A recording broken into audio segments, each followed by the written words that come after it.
Welcome back to the Taranis Q X7 series of videos. As always, look in the description for the link to it.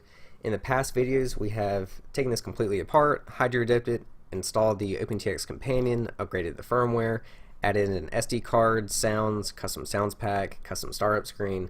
Now it's time to actually create a model and set everything up and actually use this thing. Welcome to OpenTX.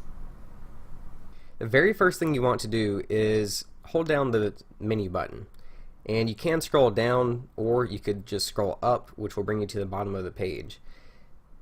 You want to set the RX channel order to AETR because this is the default in Betaflight, CleanFlight, and every other configurator. Then for the mode, this is going to be completely dependent on you. I will be using mode 2, and that's what the majority of us use. What this means is throttle is going to be on the left. You could use mode 1 if you want the throttle on the right, and you also have mode 3 and 4. I can't tell you which one throttle is on, but the difference between 1 and 2 and 3 and 4 is 3 and 4 is also going to swap the yaw and roll. So I'm just letting you guys know throughout this video series I'm using mode 2, which means anytime I refer to the sticks, this is going to be throttle, yaw, pitch, and roll. Once you've changed that, then you can hit the exit button once. That will bring you to the top of the page, press it again, and we're back at the main menu. Now this time, instead of holding the menu button, just press it once. This will take us to the model setup screen, and if you scroll up, you will see that you can create up to 60. To create a new model, just go to an empty space, hold the button down, and create new model. You can then press the page button to go to the setup page, and here you can name it. Use the scroller wheel to go to the characters that you want.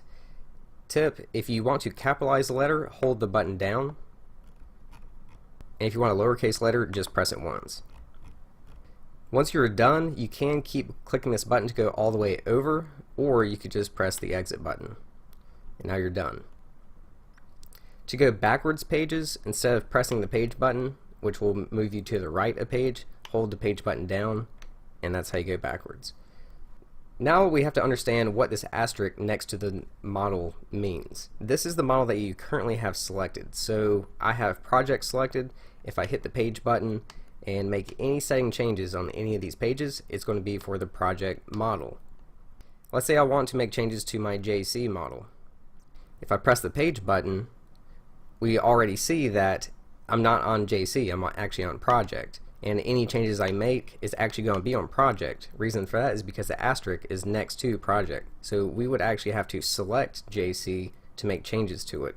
So hold the button down, press it again to select model. Now any changes we make will be to the JC model. If you want to delete a model, you can do that by holding the button down, but you cannot delete the model that you currently have selected. For example, if I hold it down, the only options I get is backup, copy, and move.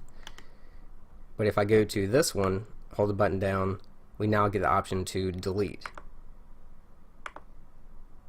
To move models, you can hold it down, move model, and place it wherever you want.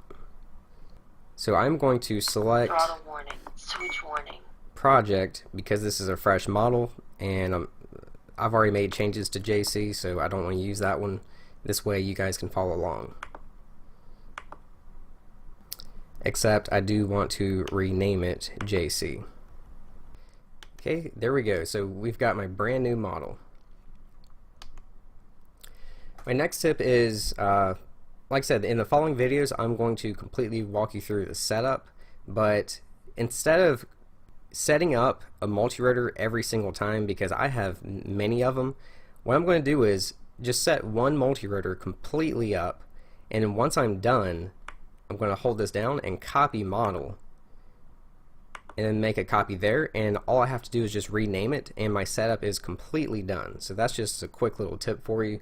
I don't actually make all my different models, I just make one and then copy it. I'm going to name this one test because we will use this one in other videos. So let's go back to JC model and Switch warning. let's begin.